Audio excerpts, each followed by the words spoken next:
Forget that. They go, do you remember that time you were up with Howard and Goo Goo Dolls were playing a slow song and you were slow dancing with Fred? I'm like, no, I don't remember that. Me neither. I'm always. I've grown up how many times I've dressed in a John, naval outfit. When I heard you were directing a movie, yes, I was like, wow, I was really surprised. Not. I get it. You've been doing the Daily Show a long time. Your career's going well, and sometimes you look for a challenge. But is it true you filmed part of it in Iran? No. It's about Iran, but we didn't film it there. We filmed it in Jordan, in Amman. Were you nervous going to Jordan? Yeah, I think so. Yeah, right? I mean... It's only like it was 40 miles from the Syrian border where they were having the whole civil. It was crazy. Yeah, I mean, that is crazy. But Jordan is actually Jordan is a much more stable country and environment. When you're in Amman, you don't really feel it. But the hotel we're at. But you're famous, and do you bring security? Not to them. Not to them, but they know, hey, there's an American, he's successful, blah, blah, blah, blah, blah. Yeah. I mean, do you think about stuff like, hey, I could be kidnapped, I could be killed? I do now. Yeah. No, really. I mean, No. I didn't, I think we felt very comfortable with the stability of the country, with the crew that we were with. We had a Jordanian crew with us. It's not like other films haven't been there either. That's where they filmed Hurt Locker, Zero Dark 30. So it wasn't like crazy. It's not like unstable. Believe me, I'm no hero. You know that. Right. I'm no hero. Yeah, right. I try to stay away from... and you were about to say the hotel that you stayed at. What was your point about it? There was a bombing there, 10, 15 years. It was the Hyatt Hotel bombing. It was like a whole thing years ago. So there were, when you came in, there were a lot of those cement, I guess, little ramparts so that you couldn't get through. Like, you can't drive directly up to the hotel. Yeah. And they would search you when you come in at night, which was... I felt like I liked it. I felt like it was the kind of welcome that I appreciated. No, you didn't. Do you go? Do you go with your family? Do you bring them, or do you just go solo? I went. Yeah. How long did you spend in Jordan shooting? 10. I was there for 10 weeks, 2.5 months. And the story goes, you didn't really want to direct this movie. You were hesitant. No. At first, you said, "Look, I've never directed before. I'll produce this movie." It was an important movie. The movie is about a guy who I think he worked for a journalist. Right, a journalist, though. He didn't work for us. He worked for BBC. He worked for Newsweek. He went to cover the election in Iran in 2009. Right. And which went crazy, and then they started arresting people on the streets. He got swept up in that, and he was held in, their sort of notorious prison. How many days was he held? 118. So it's the story of a guy in prison for 118 days. It's very exciting. Because it kind of actually is exciting in the sense that... It's crazy. When I read about this guy who was just held in Mexico, when I read about a guy... Did you see the New York Times article about this guy who was held by the Taliban for 2 years? Yeah. I mean, it's incredible, the story. I was really kind of shook by it. Yeah, just a journalist. Just a guy doing his job. And it makes you realize just how fucked up that part of the world is. Oh, fucked up all over the world. You're talking about... You saw the story in Mexico, these 43 kids that came up to protest. This is in China and Russia, in Turkey, in Iran, like journalism, especially right now, because what happens is, so all these big journalism companies, they've cut back. Right. So they don't have the infrastructure anymore. So these guys are out there. They're on their own. Freelance. They got you talked about security. These guys, so the footage in the movie, there's this crazy footage in the movie of a guy, it's an attack on like a police base. They call them besiege in Iran. He's climbing up on the fence to get over. There's all the guys in front of it throwing rocks and all this shit and Molotov cocktails. And he just gets shot. Just killed. It's Maziar's footage. He was there. Wow. That's what got him in so much trouble. He filmed that, uploaded it to the BBC. They showed it. And then they came like a couple of days later and they took him away. So why did you decide to direct this? Because you felt the thing was moving too slow? Yeah. You just couldn't get the right people involved? But you know what happened? And I don't know what it was like when you guys were doing Private Parts. I mean, which is, again, like, I don't know how you did your show during that whole time, because it's crazy. It's a lot. It's a lot. So he and I would like meet for breakfast, and we go over all these lists. I'd come up with a list of some writers. He'd come up with a list of writers. And then we'd send him the book, and, hey, maybe take a look at this. We don't have any money. It's just two guys. Right.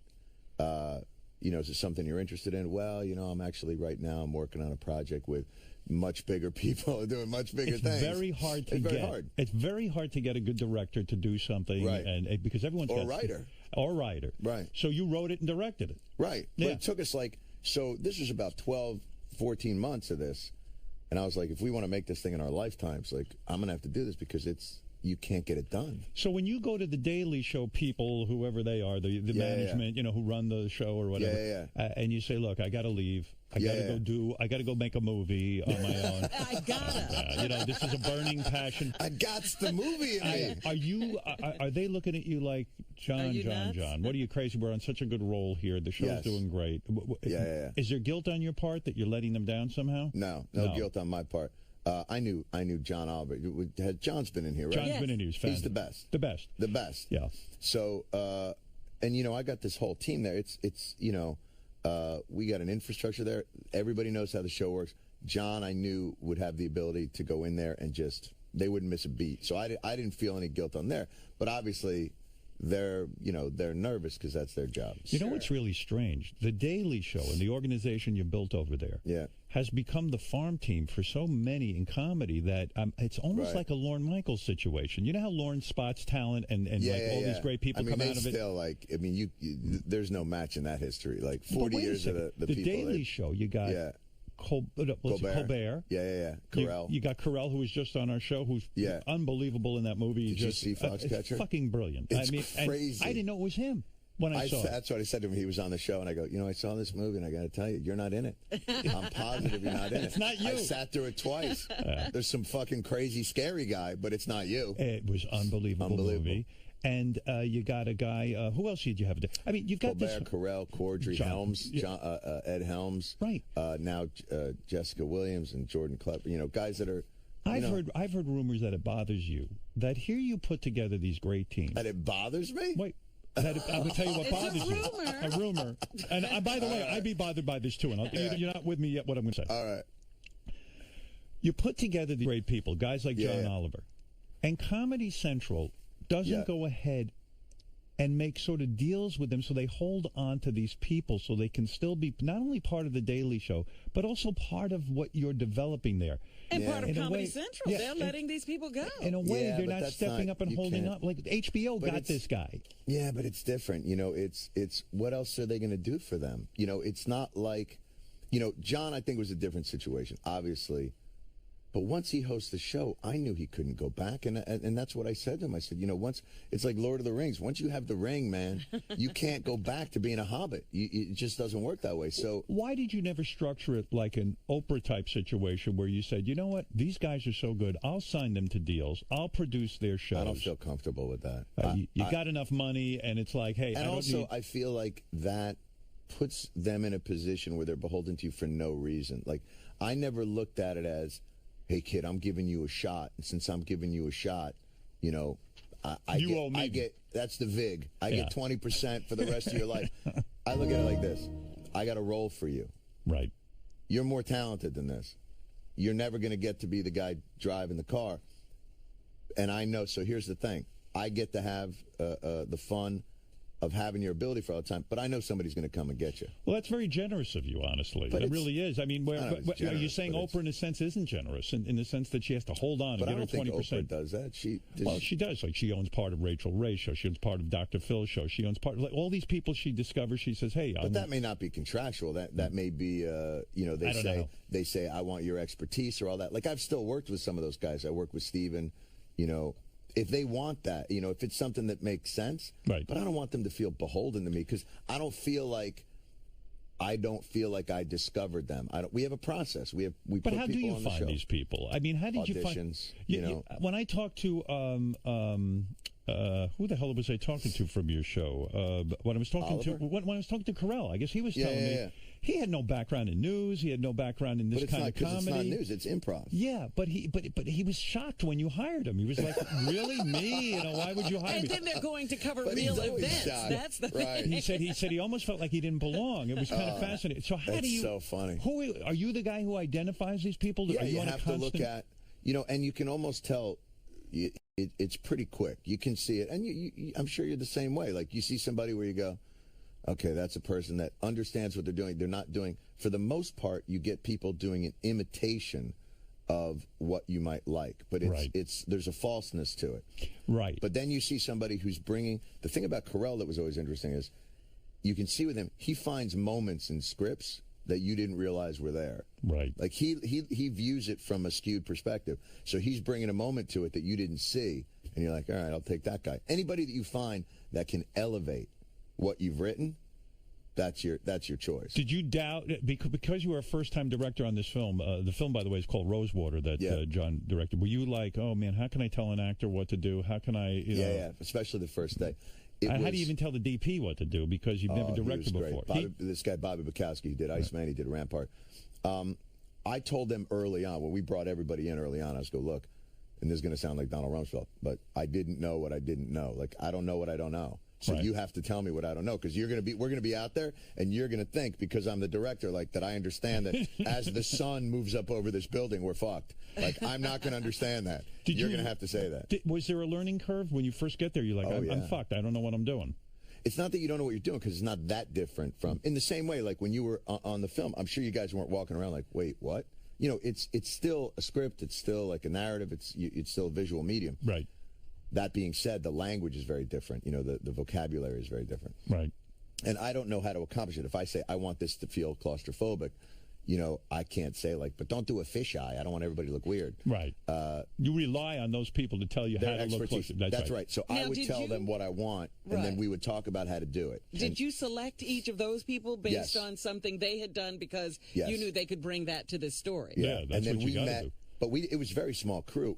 I took with me Bob Bukowski, Jerry Sullivan, who was our production designer, Attila Yusser, who was a AD, and Mary Bailey was script supervisor, like 4 people. That was it. Everybody else was Jordanian. I feel like you're in a good place emotionally and also career-wise, because, you know, for years I felt like you were trying to break into late-night TV, like to do the traditional Letterman, Leno, whatever, Johnny Carson show. Everyone wanted to put you in that. They saw you as a funny guy. We'll give him a monologue, we'll this and that. Well, like at Paramount when I was doing that. That's right. And then when The Daily Show happened, it was really... unbelievable. Like you don't have any fantasies now of like taking over. Did they approach you to take over Letterman's spot? No, they didn't even do that. No, I think they know better. Yeah, because they know better because The Daily Show is such a perfect fit for you. It is a perfect fit for me. It is. I was not as well suited for those other roles, which is why people didn't watch them. Are you burning out on The Daily Show in the sense of a little bit? Sure. Yeah, because you've done it for so long. Do you have days where you say, you know what, it's enough, I'm going to retire. Sure. There's other people who can do this and take over. Sure. How much of that is like 50% of you there, or you know? It's cyclical. And what is the fantasy? It goes in rhythms. What's your fantasy? That you're going to have a free day and you'll do other things, or maybe do nothing and like sit back and just kind of hang out? Well, I think, you know, it's hard to say because I'm in the middle of this whole business. So I always look at it like, you know, when you're at mile 25, you don't make a decision about whether or not you're going to keep exercising because your legs are cramping and diarrhea is running down your legs. So, you know, you try not to make those types of decisions. But, you know, you always think about, I've been doing this 16, 17 years. It's like you probably had that same feeling. All the time. You know, all the time. So it's very cyclical. You can never find that perfect balance. You also have to think in your head, like, am I an asshole for even thinking that? Right. Because this place has been a gift. Right. I mean, I'm incredibly fortunate. So you don't want to look at and think, but then you got to look at it like, but I also have 2 young children, like, and they're not going to like me for that much longer. So, you know, you also want to spend that time. How much longer can you get home at 9 o'clock, 10 o'clock at night? What's the schedule on The Daily Show? Are you literally out till 10 o'clock, 11 o'clock at night? No, it's usually 9 to 9. It's about a 12-hour. Because it's a lot of material. You burn through material. And you turn over every day. Are you jealous of Oliver's situation now that he gets to do it once a week? Oh, God. I told him when he came in, because we were talking about this early on, after I first got back. I said, look, this is, you know, you've got, because he's a very humble guy, you know, so he really was like, I'll just do this for 3 months. It'll be fine. You know, then I'll go back. Right. I don't know why he's suddenly a street urchin, but... can I have some more, please? Can I have some more, please, sir? And he's going to crush me for doing a terrible British accent. You were critical of George Bush. You said, you know, here's a guy who retired from the presidency, and now he sits home and paints. Sits home and paints. And you didn't like that. You said, you know, hey, man, he should be doing something. He is doing some things. It's more funny to me. Right. It's more funny that, like... You know, you got all these other presidents, and they always, I think, have a grandiosity. Like, they're still like, I'm traveling the world, and he's like, I'm going to paint my toes. You know, like, I just, there's just something really funny about the idea. Does it say something about him, though, that maybe he really wasn't a guy who should have been president for about a million different reasons, but especially because he's not really wanting to do anything for anyone? Because now he's really doing what he wants. Right, he's really doing what he wants. Like, this is what he should have been doing. He could have saved us all a lot of heartache. It's sort of like, you know, if he'd just become a painter, I think we'd all been much better off. You know what strikes me odd, too? I love when you have Bill O'Reilly on The Daily Show. Has O'Reilly been here? Oh, yeah. Yeah. And has he been here? Yes. Yeah, he has, yeah. And I don't remember one show from the other. Believe me, I'm the same way. But I do like this. I had Joy Behar on the other day, and I said, why did you walk off The View when you had Bill O'Reilly on? After he was a guest, you play along, and you know, and it's interesting. You have different opinions. Right. I mean, you have a completely different opinion of the world than this guy, but yet you're willing to have fun with him. Well, because you don't feel like he's disingenuous. You don't feel like he's, you know. I mean, you don't hate him, right? I mean, oh God, no. No, you respect the fact that he has just a different opinion than you. Yeah. Listen. You know, the people always say to me, like, why do you have him on? And you're like, well, right, yeah, we disagree. So why would I ever talk to that guy? I'm like, it's Thanksgiving. When I go home to Thanksgiving, like, there are people in my family that are so right-wing, like, they make O'Reilly look like gay Ralph Nader. Like, it's not, you know, the idea that somehow this guy can't be spoken to, it seems insane to me. But isn't that exactly what's happening in Congress? Oh, but that's a whole other thing. That's I mean, the incentives of Congress, the problem with Congress is they're incentivized not to get along. Right. So that they have to, for them, it's not that they couldn't get along, it's that they don't want to, because they don't care so much about the country, they care about their party. So they're trying to. But that's my point. It's not looking at the country and what might be good for the country. That's right. It's looking at my own and looking at what raises money. If you're in Congress, what's going to raise money? We came up with a bipartisan deal on immigration to work together to solve this problem. Can you raise money from your base with that? Or can you raise money with your base going, ISIS is coming over the border carrying pockets of Ebola. Yeah. And, you know. So, John, when you have O'Reilly on, but that's not a personal hatred or anything, but I think you hate Sean Hannity on Fox News, right? Like, you just dislike him. I don't hate him. I just think he's disingenuous. I think that's a real cynical play. What do you mean? That feels like a cynical play. What do you mean? You don't believe his politics? You mean, in other words, is he acting a certain way to... Seems like it. Yeah. Seems like it. It's because nobody can be that consistent ideologically. What about Rush Limbaugh?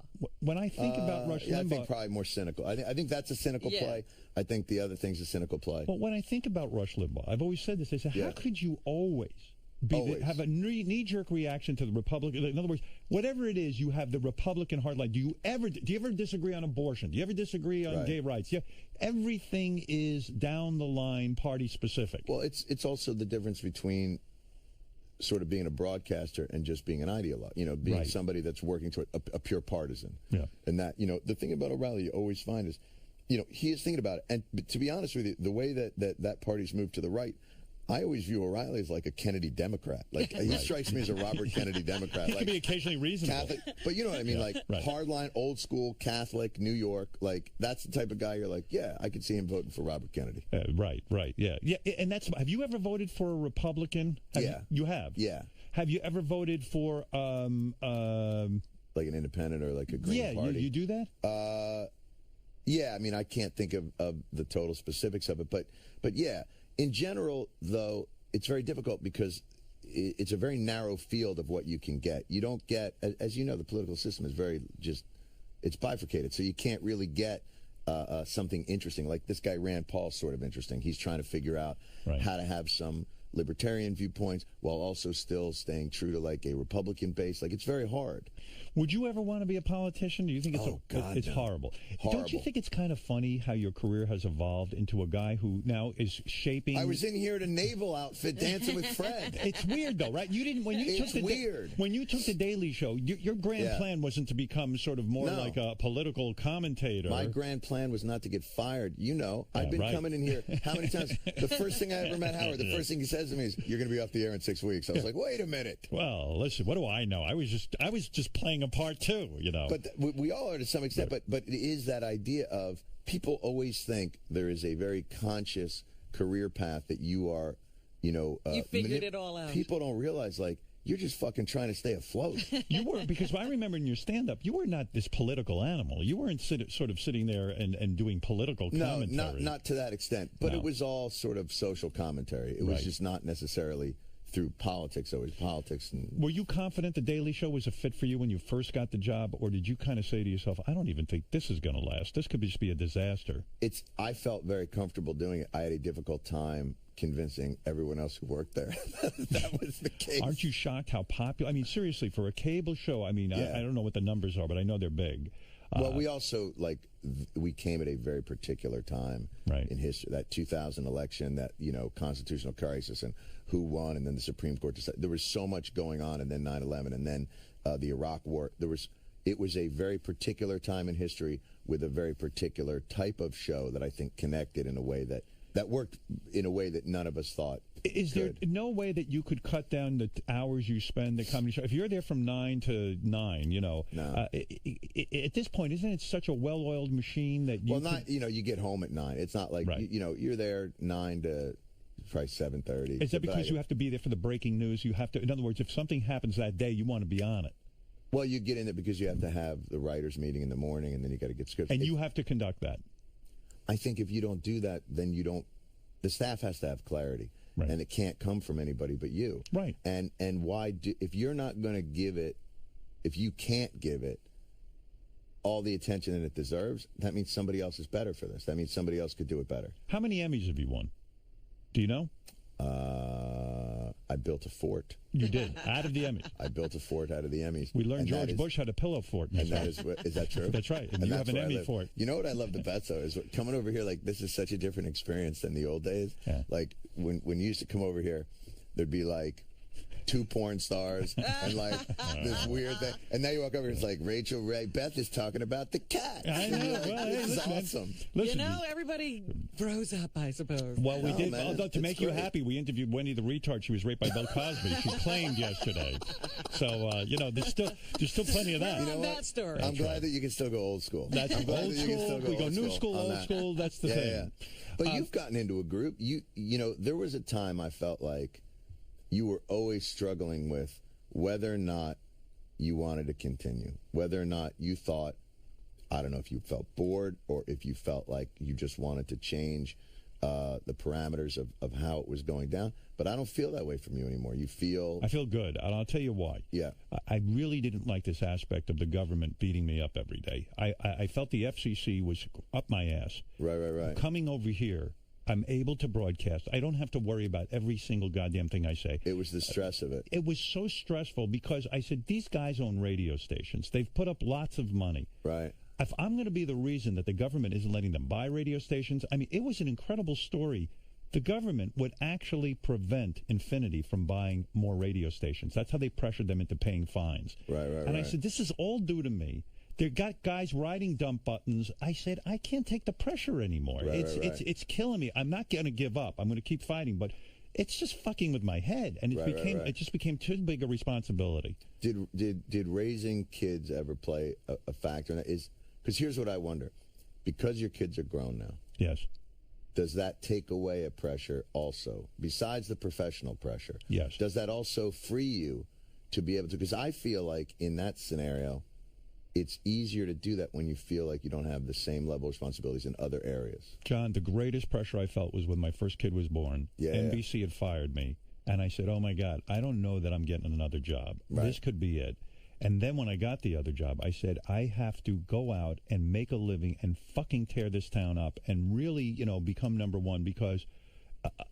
how am I going to support these kids? I mean, at this point, I'm too far along in this career to go, sell cars somewhere. So yes, that pressure to raise a family, and to support them, I thought my head was going to burst. But even once you got to a point where you were successful enough where you knew, because there was a time in there they were still young, and it was clear that you had ascended to a certain place where your career path was set, financially you were set. Right. But did you feel the pressure of attention, of you're up in the morning, you don't see them when they go off to school, when you come home you're fucking tired, what's that? I would come home, I would run home, I would do a lot of my, after I did the show, I'd run right home so I could be with the kids and do all of that. but I never felt like that. I'd either be writing a book or I'd be doing something. I had to build a career.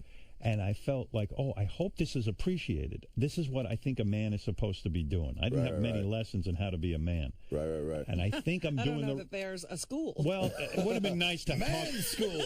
Well, man school. Man school. Man school is sort of like, well, some guy should come into your life at some point and explain the world to you. I never had that. Right. And well, no, you did. It just was explained all fucked up. All fucked up. Yeah. And they explain it. Yeah, you know who explained to me? Bill Cosby, okay? So, I mean, you want a drink, John? So the thing is that, you know, by the way, he's innocent until proven guilty. Yeah. I want to say nobody's charged him with anything. Thank you. Disclaimer. Get back to you. Forget me. Yeah. No, but I'm interested in that. Well, the answer is, yeah, I felt terribly torn because my father always said to me, you just go out and make money. If you can do that, that's it. That's your responsibility. That's a man. Right. That's what a man does. Right. So, but I used to say, oh my God, I mean, how do you juggle all of this? It's very difficult. Yeah. And I'm sure you're saying, hey, my kids are getting older. I'm missing How out old are your kids? 10 and 8. Yeah, it's very difficult. It's the wheelhouse, yeah.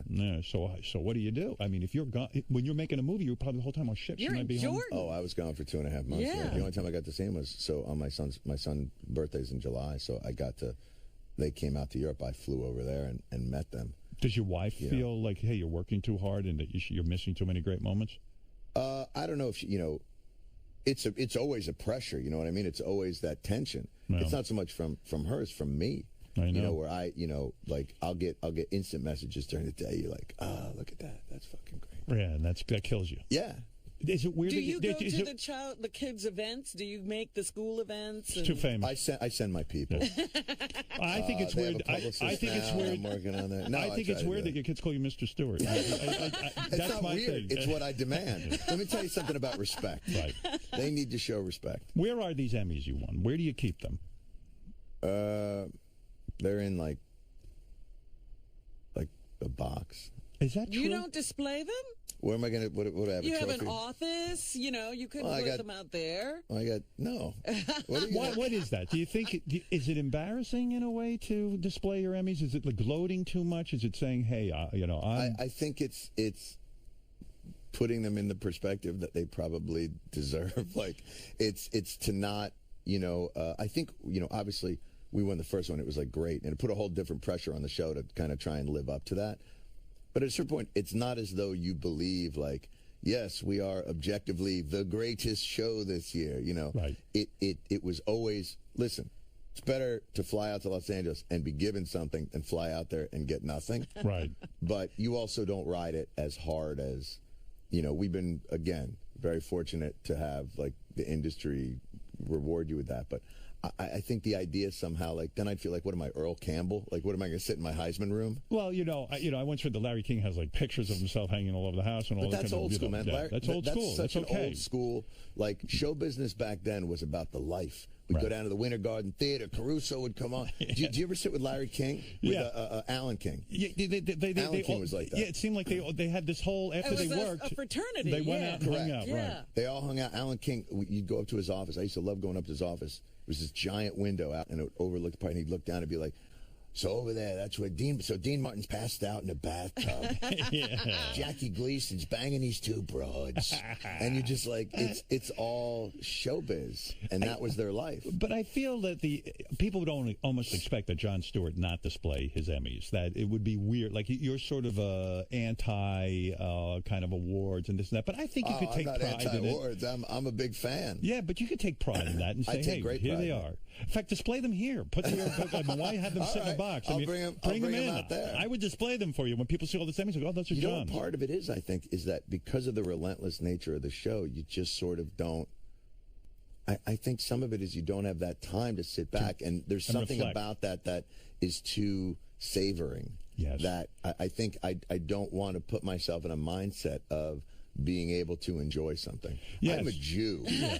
You're right, though. I'm not here to enjoy something. But you're so right. Yeah. You're so fucking right. It's like there's this weird thing, like if you sit and enjoy it, it's almost over. Like maybe 100 years from now, you could go back and you don't want to think about it that way. Bad luck or something. Or it's like when people say, like, what do you think about your impact on the discourse? And you'd be like, I don't think about that because we're doing a show. You're in the trenches right now. Yeah, that's death, man. Death to anything that you want to do is the idea of trying to place it. And plus, that's not my job anyway. Right. You can never place yourself in your importance of the anything of the moment. Yeah, I always people say to me, "Oh, you did such a great show the other day." I go, "Don't say that, because I can't do that again." Yeah, what did we do? I don't know that I can pull that off again. No, it's absolutely true. Was it a tough decision to host the Oscars no. when you did it? It was easy decision. It seemed like, did you pinch yourself? I think that's rarefied air. You know, rarefied air. And for a comic, that's like a big deal. No question. Would you do it again? I mean, I did it twice. I would probably do it again. Not sure if they would. It's not. I think that what's needed there is a slightly different animal. The problem with having me do it, and it's a problem with maybe having Dave do it and Rock do it, is we have a pressure to do it as observers, not participants. Right. And because of that, you're always treading that line between giving everybody there a warm and gracious show and welcome and make them feel good, and shitting on them. That's the problem. And it's really, I think that it makes for maybe for some people more interesting viewing because that tension is there, but for the actual show it might not make for as good a show. And I've found that when I watch it and they have somebody that's like more multidimensional, like more entertaining and maybe a little warmer, right. It actually, like, I feel better. I relax. Like, I can imagine that watching it when I'm hosting there's a discomfort there. There's an edge. Yes. I don't even know if it's an edge as much as it is like, I don't know, man. This doesn't feel right. No, I get that because even I watch it and I'm thinking, oh, gee, Chris Rock is hosting. Gee, this is great. He's going to really goof on everyone. Right. Yes. But I think I get uncomfortable because I go, these people they're there to be self-congratulatory. Right. And you're going in there and you're shitting on them. It's like, oh, my God, this is so the wrong move. And then for the host, though, you feel that pressure because you're there. You're not a dick. No, but you don't want to disappoint your fans either. Right, but you don't want to disappoint them either. So now you're playing both rooms. Right. And playing both rooms. I can remember when I did it the first time, because the first time I did it, I thought I had it. And even in the room, I thought I had it nailed. Like, that was one of those nights where right after it was over, we were, like, high-fiving until the next day. We're like, Stewart sucks. Stewart, never show your face again. Right. You know, it was one of those things. Do you get affected by that? When you open the paper, and you're used to getting some really nice accolades from the Daily Show and the things you're doing. So when you get a negative review for the Oscars, did it throw you? It was like, oh, shit, I shouldn't have done this. Yeah, it throws you, but not... not for that long, because it's not, one of the things about the Oscars is, if my career was only hosting award shows, then I'd be like, oh my God. Then you're fucked. What am I going to do now? But so you don't, I think you don't view it in that prism. And there is something, what's interesting, and maybe this is from being a comic. One of the biggest lessons of being a comic is when you first start out, you're just trying to get material. You're just trying to do it well. And when you have those nights where you really bomb, you panic for a second.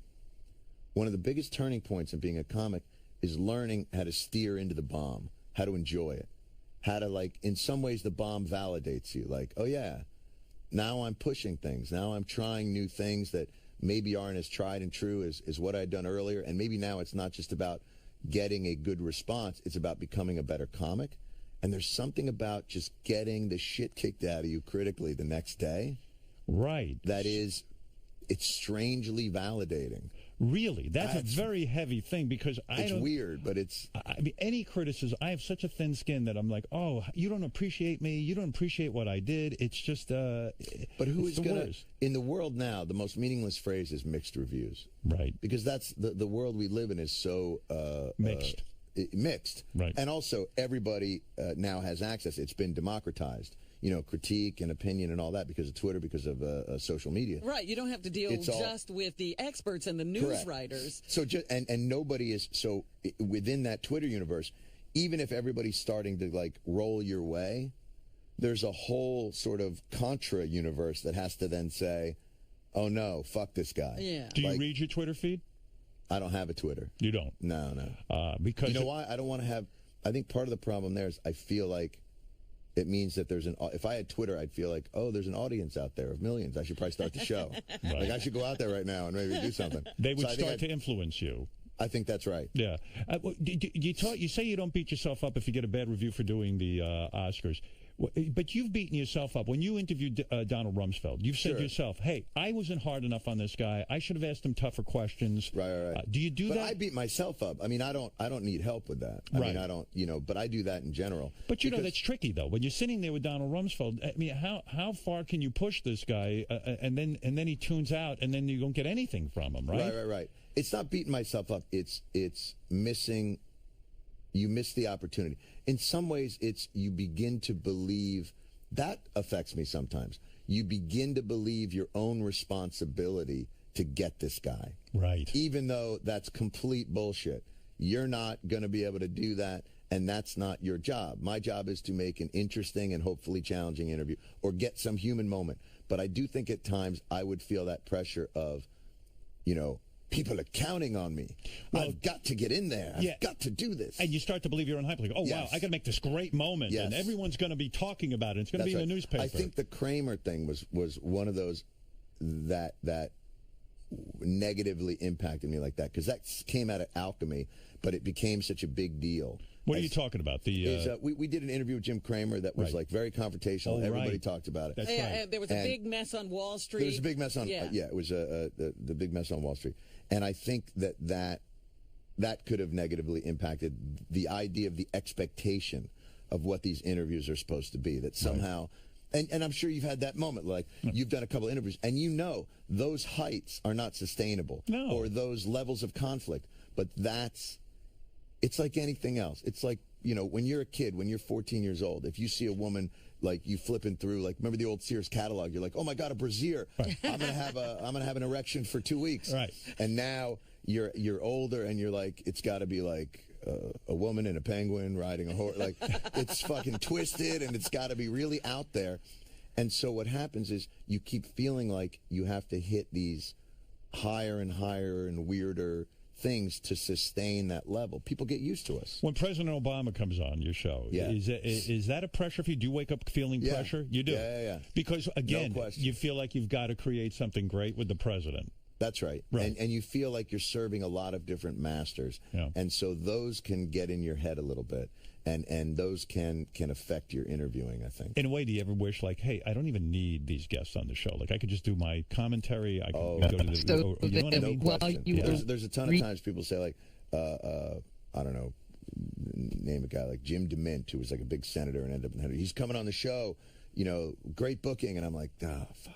Now I'm going to have to read this guy's book, and it's going to be uncomfortable. Are politicians good? Are they good for you? Terrible. Why are they bad? Because they are on guard. So the way that I look at it is... Well, they're on guard because they're selling themselves. They're selling, and they're very cautious, and they're disingenuous. And, I mean, we oftentimes have people who come on and in their books will make incredibly... strident statements, like very didactic, like, liberals will skull fuck your grandmother. Like, and then so they come on the show and you'd be like, your book, Liberals Will Skull Fuck Your Grandmother, says that liberals will skull fuck your grandmother. And they're like, no, I don't mean it like that. What I mean is we're all the same, aren't we? And you're like, oh, all right. Well, I'll fuck your skull or anyone else. Right. But I find that Harry Reid was on, who was a Senate, I think he was still the Senate Majority Leader.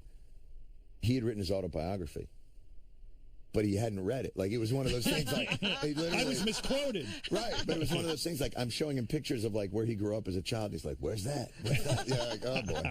But so you always find them to be, more than anybody else I interview, guarded. And that's not everybody. And they're coming on because they're like, hey, man, I'm going to show how hip I am. This is that audience I'm going to sit down with Jon Stewart. I don't even think it's that. Yeah. I think it's the young demographic. They view everything in terms of voting blocks and money. Yes. So they look at it as, okay, I've sewn up this, and this. They believe us to have some sort of magic with the 18 to 34 demo. Right. So they feel like they'll pal with you. Right. You'll be easy on them. Activate the youth vote. So you feel used? No, I don't feel used. You don't? No. I don't. I know what they're doing, and I know what I'm doing. Have you ever had a publicist call you afterwards and say, "Hey, listen, I booked this senator on here, and my God, you just fucked him royally, and how dare you?" We've had, people call. I mean, we get that from publicists or individuals even. Like if we'll do a bit on the show. Right. I can remember, the late Steve Jobs calling. We did. That was one of those that I think was one of the What did you do? What? What? No, what did you do to Steve Jobs? Oh, we did a bit called App Holes. It was about, there's a whole thing. Somebody, I think, had gotten a prototype of the iPhone. Right. Not the first one, but it was a thing.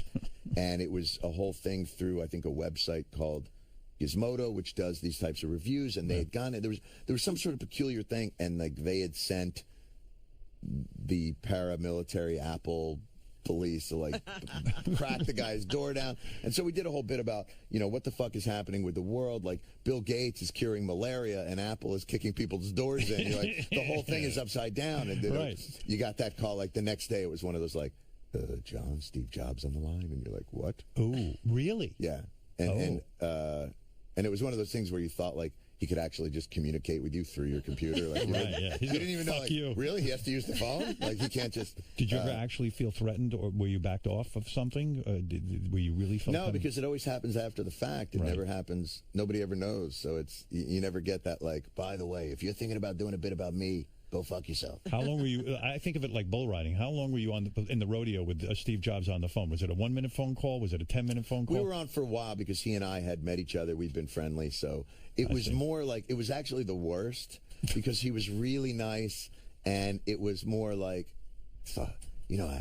we were friends. I thought you would call me first. And I was like, really? I could call you? Like, it was more like, I didn't know I'm able to do that. I didn't know I was able to call you. That's exciting. So it was definitely more like that than it was like a threatening, but you get the occasion. How weird was it for you on the show? And I'll get back to the movie Rosewater, because I do have questions about that as well. But how weird was it for you on the Daily Show when I had read that you were college roommates with Anthony Weiner? No. Or something. You knew him in college. No. So he's not a friend of yours? Oh, no. He was. When I got out of college, a bunch of my friends from college moved to D.C. He was in D.C. Oh. And they used to get a beach house every year in Delaware. So I met him at a beach, but we were never roommates or anything. Oh, so you were never really close friends? I'd say we were friends for a while after college. The reason I ask is when someone gets in a scandal like that, you can't avoid that on your show. You've got to have fun with it. Yes, that's right. And you've got to make fun of it, even though you know that the guy might be a nice guy personally and all this stuff, and it's probably baffling. Well, luckily in that case, I knew he wasn't. Right. So. You knew he wasn't a nice guy. Oh, we used to argue like... I mean, we were friends, but we would argue like motherfuckers. Really? I figured you guys politically were sort of on the same page. Oh, no. No? No. Anthony Weiner? Yeah. No, we'd argue like crazy over almost anything. I think he just likes... I think he likes the spar. He likes the... he's one of those guys that just like, no matter what, I'm going to have coleslaw. Coleslaw's the worst. What? Oh, I didn't know that. I'm just putting it on my sandwich. But he's the only candidate you ever actually donated to. Am I correct? Right. Financially. Yeah. That's you will not donate because you kind of don't want to get into that arena, right? That's right. Right. I understand that. Yeah. So now how nervous are you with a movie opening up? This is almost like a whole new area for you. Now you got to worry about box office. Yeah. You got to worry about critics. You got to worry about all this shit. Are you going to be affected by? I mean, you put a lot of work into this thing. A lot of work into it. I think at this point, it's not as I sort of feel like it's released a little bit now. I think I worried about it more last week. Now that it was out, I felt like. And it seems like with the film, at every turn, it worked out. All you want to do is just keep it alive. So much of this was just trying to keep it alive. Right. So in some ways, the fact that we got it out feels a little bit like a victory. And the fact that people seem to like it okay, and that, it hasn't gotten crazy shit on, like it's, people... Did you read the reviews, or did you avoid Oh, yeah. No. I mean, you read... it starts to come pretty fast and furious. There's like 100, and you can't read all of them. So you read a couple that are like horrible, and then there's a couple that you read that are maybe more negative, where you're like, nah, that's actually a pretty good point. I would have liked to have known that 6 months ago, but I could have done something about it. Right. Then you read a couple that are really nice, but you try not to.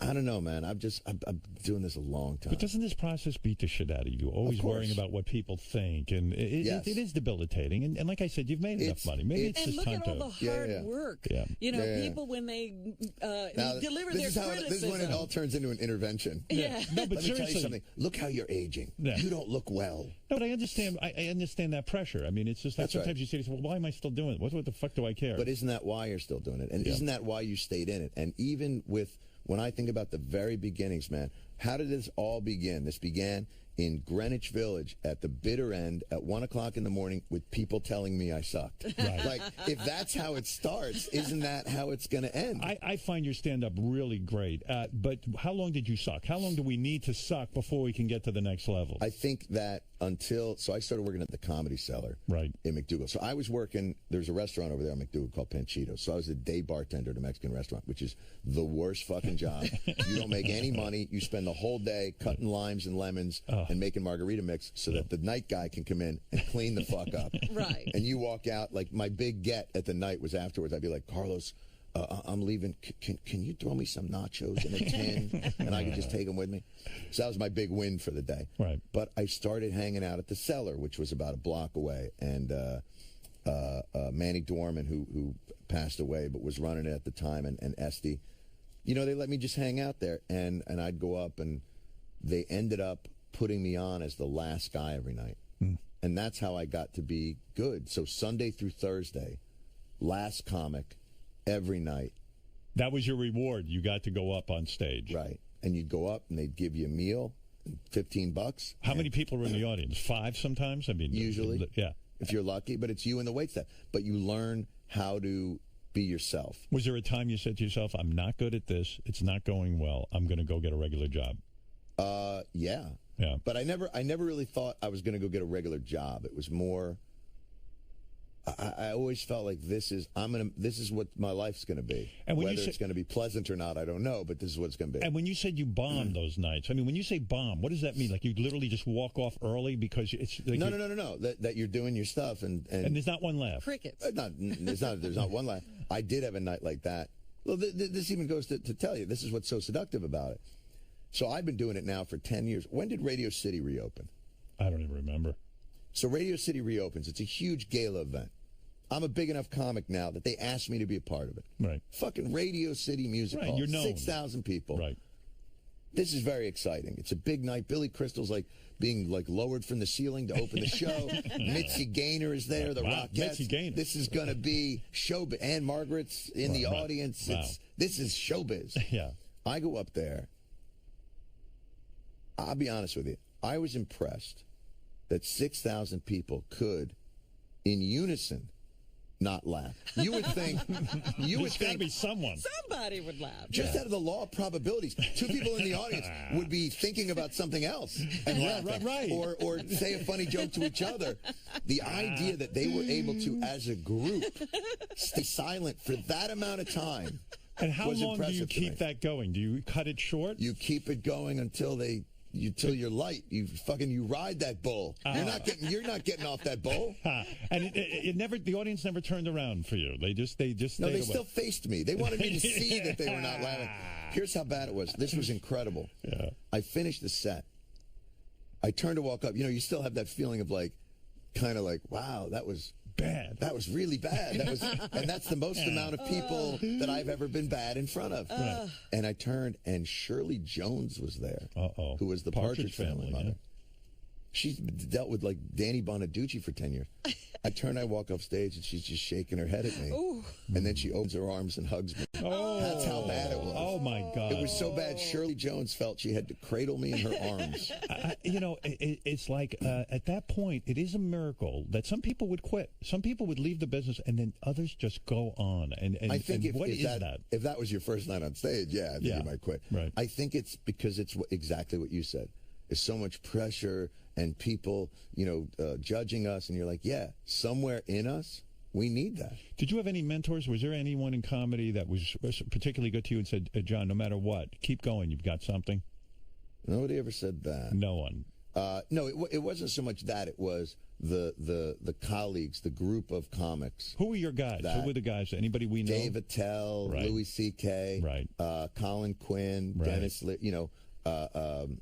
those are good guys. They're really good guys. And Nick DiPaolo, like guys that we were all at the Cellar at the same time. Ray Romano was down there at that time.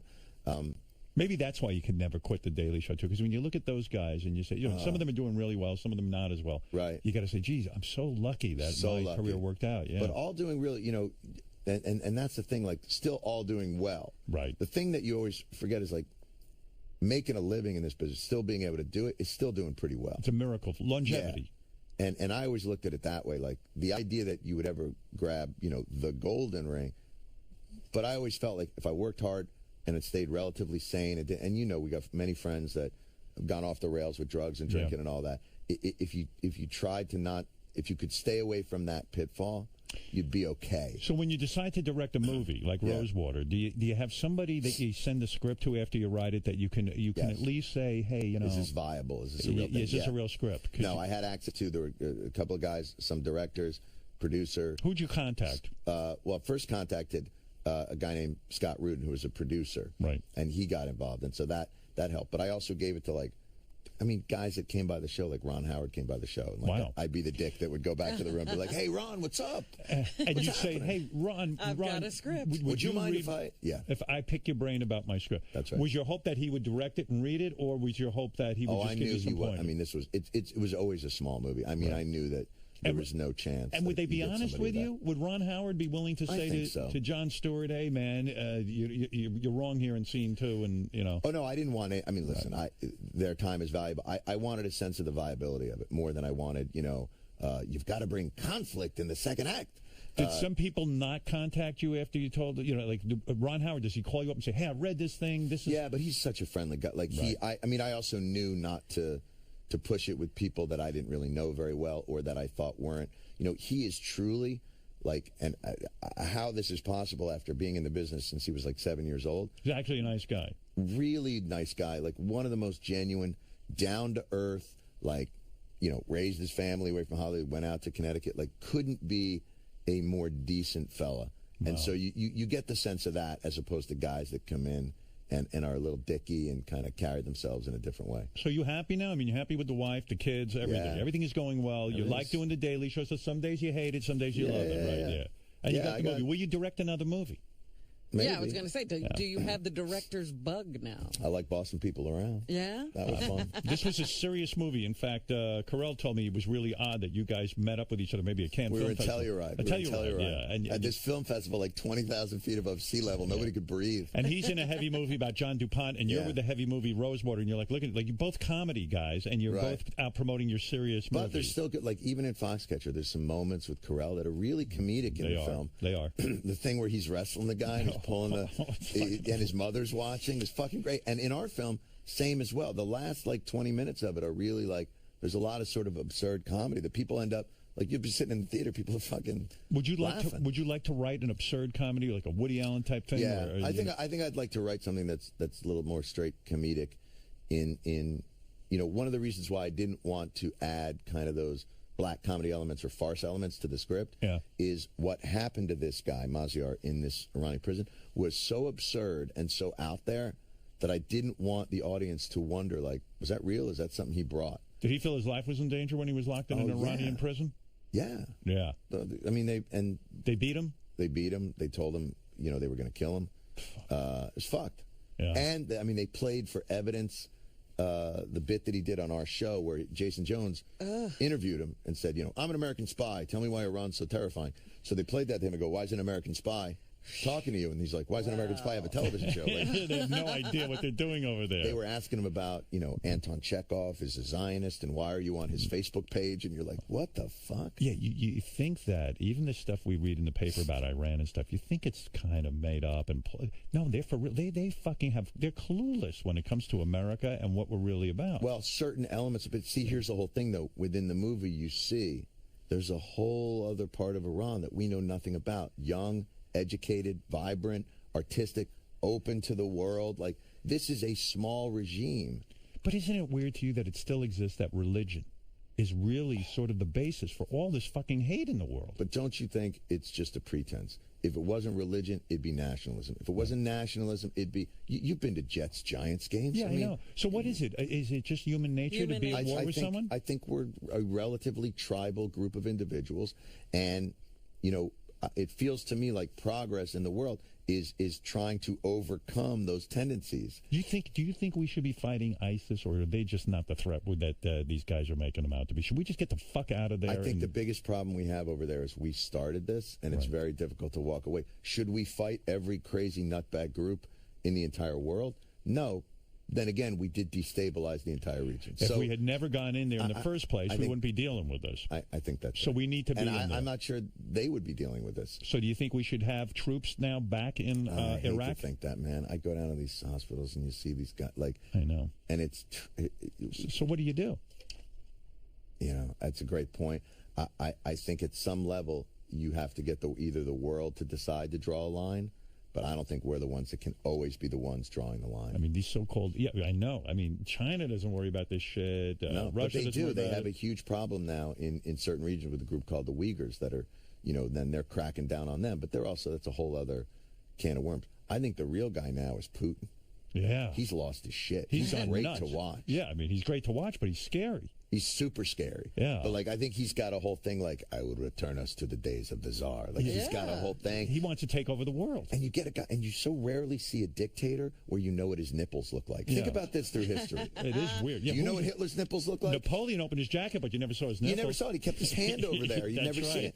I know the idea that I know a dictator's nipples like that is very bizarre to me. To me, the scariest one is this kid in Korea, because he's just this fat little kid who's angry. He reminds me of that Twilight Zone episode. And he got a hold where the kid would put you to the field. Yeah, where he could, He could put you to the field. He could do whatever he wants to you. Yeah. That's that kid. I feel like he could be easily defeated by a good bottle of scotch and some macanudos. Yeah, but or like you say, like, here's what we're going to do. We're going to let you have sex with a Hollywood star. He'd be like, all right. I give up. You can have my country. I think in a lot of these countries, if we would just give them porn and instant pizza, you know, fast delivery and stuff, they would love us. So you would think that. Yeah. In the Middle East, if you went to the Middle East in the 1960s, if you went to Egypt or Iran in the 1960s, you wouldn't see maybe one woman wearing hijab. Right. If you go there now, maybe you see one woman who's not. Right. They tried, you know, that whole idea was the Middle East was going to westernize. Right. It did not fit their culture at the time. They rejected it. They rejected it. Yeah. The only thing I would say is, you know, Islam is still like, it's a young religion. It's like, you know, when Christianity was 1,400 years old, which is where they are, they were still going like, hey, look at those Protestants. How about I kill them? Hey, what do you do? You know, there was still a lot there. I feel like all these religions, all these, you know, Europe with these nation states, they go through this period of like, hey, what if we just go to war for 100 years and beat the shit out of each other? And then when they're done, they're like, you know what? Fuck it. Let's just... Hey, by the way, you spend a lot of time goofing on Fox News. Yes. But I'm obsessed with the women that they hire. It's crazy. It is... And by the way... Yeah. They really do know how to produce television. Like, they just do it better. Roger Ailes I think of Roger Ailes as a modern-day Hugh Hefner. He's got these... Oh, that's interesting. Yeah, he's got this thing down. Yeah. These women, I mean... But he knows how to produce television. Their shows are smartly cast. Yeah. They're smartly performed. So you do admire it? I admire it in the way, like, you got to give it to Lex Luthor sometimes. You got to be like, I don't know how you figured that out. That was brilliant. I don't know how you took that. So really, you made the suit out of kryptonite. You're a fucking genius. Like, are there people on Fox News that you like as entertainers? Like, I like this kid Greg Gutfeld. I like how he. I don't see that as much. You know, O'Reilly, I think, is a very good broadcaster. Right. I like, you know, when he goes at Geraldo, when those two guys get together, it's entertainment. I'm sorry, that's very good television. Right? Why can't a liberal network do that? Why can't they? I think it's too sanctimonious. It ultimately, it is like, but I know that spinach is better. Right. Like, they can never. The beauty of Fox News is everything is asked as a question. So it's all like, they know exactly what they don't ever come on. If you did it as a liberal network, they'd come on and go, these people are terrorists. They are destroying your country. The way on Fox News they do it is, are liberals destroying this country? I don't know. I mean, it sometimes feels that way, doesn't it? Is Obama an alien? I don't know, but it could be. Is Obama skull fucking my grandmother? Well, listen, Jon Stewart has taken on yet Another aspect of show business. He's slowly conquering everything. Yeah. Jon Stewart's Rosewater is in theaters now. It's the true story of a guy locked up in Iran. And if that ain't The Shining, I don't know what is. A journalist. Oh, my God, a journalist. It's scary. It's scary. There but used to be that thing where the journalists were hands off the journalists. No, I know. They have to tell the story. Yes. I do believe that technology makes it so much more difficult for these sort of 20th century dictatorships to keep up, and that's what gives me hope. And that's sort of as the movie goes towards the end, you get it ends on that more sort of you're right. hopeful note. The thing I like about all this social media is like you can actually get word to other parts of the world, and it works once against people us and start for us. connecting, it works against you and for you. But I think ultimately, it will be a liberating thing and not a confining thing. Were you ever contacted to host Meet the Press, or was that all bullshit? They did. No, we had to meet. Never offered. Right. But we had a conversation. How tempting was that? I bet you really wanted that. No? No. Listen, I'm not, I don't have the idea that I'm something I'm. No. I'm just not. It's like saying to somebody, I see you do a show. It's very funny. It's very interesting. What if you stopped doing that and did this other thing that you're not as good at? Do you say no to a lot of things? You turn down a lot of things?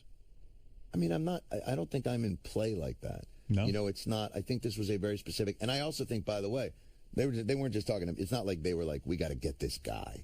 I think which is how it was portrayed. It was more like, we don't know what the fuck to do. So we're going to talk to everybody. Right. And I think in the room after 5 minutes, they were like, oh, yeah. Did anybody ever say to you, let's take The Daily Show and syndicate it, like a la Oprah, make a ton of dough, King World, the whole thing? Yeah. You know what I mean? Have they ever said that to you? Take it off Comedy Central and make it bigger? No, that's been something that came up, but I don't. But you're afraid to do that in the sense that the thing works so well where it is, right? Well, there's no reason to. There's no reason to move away. They give us tremendous support, tremendous freedom to do whatever we want. Yes. Only, I can count on one hand they've come in and been like, why did you shit on that sponsor like that? But it's amazing. You're their star. I mean, that show puts them on the map. But they have.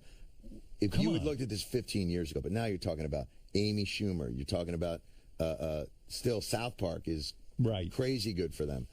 Key and Peele. They've developed an enormous sort of slate. Are you in an incredible? When is your contract up? Another year? Yeah. 2015. That's right. Do you know what you're going to do? Will you resign? I just don't know. They're going to have to really make you a decent offer, right? No, you know what? I just don't think it's about that. I'm at a level now with them. It's not like, oh, if only they made it worth my while. Like, they've made it worth my while. Right. The real question's going to be. So it doesn't matter if they make it more worth your while. That's right. But what's the real question going to be? Whether or not you really just want to do it. Whether it's time for me to just not be on television for a while. I mean, I think that's more the question. Is exactly what you were saying earlier. Is there something in me that needs to not be on television for a while? And is there a fear that if I go away, maybe I can't come back? No. No? Yeah, I think you could take a year off to come back. I do. But also, what does come back mean? To come back to that show. Oh, that I don't know. But I don't know that I'd want, just come back in a different way. I mean, there's also other ideas. There's entrepreneurial ideas. There's other things that but there's also stand-up. Like, you want to do stand-up? Yeah. You love it, right? I love it. Yeah. One of the lessons I learned years ago when I got canceled, I can remember, there's two things. I remember, getting on Letterman is everything. Right. When you're a young comic and for somebody who was like a huge fan of his, and he's still like the Pope. I was on there the other night and I was just looking at him like, I love you. I thought that was a great exchange between the two of you. And he's like the Pope. Right. So, similar to you, by the way. Don't, your place in this as well. So, the Jewish Pope. Very Jewish. So, getting on Letterman was going to be everything. And I remember I worked 5 years. You remember Frank Gannon was the old Letterman guy. So he came down to see my set. He's like, I think you're ready. And it was like this crazy feeling.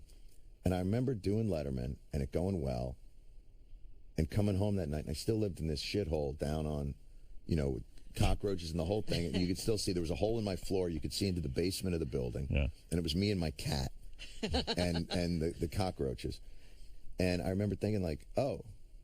So it's not, you remember the old David Brenner story, like I went on, you know, Carson, the next day, I'm a millionaire. Yeah, they put me on in Vegas. Right. It wasn't magic. Right. So, and then I got my own show, and it got canceled. And I remember thinking, if my show gets canceled, that's it for me. But that was the show on MTV or the other No, one the MTV show syndicated into Paramount, and then that got canceled. Right. And then I woke up the next day there, though, and it was like, oh, but my life's not over. And so you sort of had these two polarities, this idea that, like, that guy could make you, but that thing could break you, but neither was true. And that, for some reason, chilled me out. Yeah. And I felt like, all right. So you wouldn't even mind. You wouldn't even mind doing like what Seinfeld's doing. He, you know what? I've talked to him. He said, "I'll never do another sitcom." He's got he did it so right. The only difference between he and I is he lives forever. The big decision is when you leave a topical show, you're done. You got to be ready to leave because you disappear. At Seinfeld, the reruns live on, and they've gotten even better. Yeah, they've gotten even better. Right. He still makes shitloads of money. When you leave a topical show, that's the harder part of the decision. Is you really have to be sanguine about that idea that that's true. I'm gone. Like, because it's that the next day, it's sort of like, you know, when Oprah left, everybody's like, what are we going to do? Oh, my God. And then they're like, oh, wait, who's this? Oh, Ellen. Oh, this is interesting. You know, and then, like, it's gone. It's the next day. Everyone's gotten past Oprah. Right. You're absolutely they've right. got this idea like, you can't leave. You can't leave. And then the next day, they're like, ooh, but what's this? That's why I asked, is there a fear? Because you won't have that outlet. But it's not. Because there's a big black hole inside that needs to be filled. Let's be honest. Who doesn't know that? That's right. You're gone. You just came up with, that's the title of all of our autobiographies. You're not There's kidding. a big black it's the hole same that needs to be stupid autobiography for everyone. Jon Stewart's Rosewater is in theaters now. Go see it. It is his directorial debut. His and writing. What was the distribution? Did you have distribution before you shot? Or No. You got to show it. You got to. Yeah. It's a whole other world. You got to show it and do the thing. And we're still not. It's not like a wide.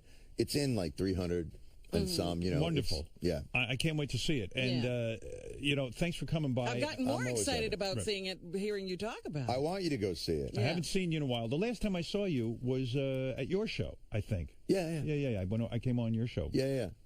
And that was nice. It was a nice experience. I remember walking by the writers. I didn't think they liked me. They seemed very. You really should. You got to get out of your head. Yeah, really. They love you. They did. Yeah. What do you can't. How long have you been doing this? As soon as he looks at people, he figures they don't. I just assume. You know. You should not assume that. You should. I'm like a dog that's embrace. been hit. Yeah. But here's the thing: you've got to start embracing your legend. I'm going to do that very soon. Well, you know, you said it. As soon as you do that. It's over. You're fucked. That's the way it goes. All right, listen, Jon Stewart's movie is called Rosewater. Now go watch the movie. Thank you. John spent a lot of time. He left his job to go do this movie. Now you're guilting me. I mean, for God's sake. It's good. Don't tell him. And who doesn't want to see a guy locked up in prison for 118? No, that's the wrong pitch. I love movies like that. Iranian prison. You know what? I love Homeland. I love what I mean. I was. Oh, you got to go see it. That story in the New York Times of the guy who was captured by Al Qaeda. I was fascinated by that. I think it's important. Well, I definitely played it up more like the isolation. It's not torture porn. It's about sort of that idea of what happens when they remove you from everything. Especially when you've done really nothing wrong. You know, if you stole a bicycle even, you can understand why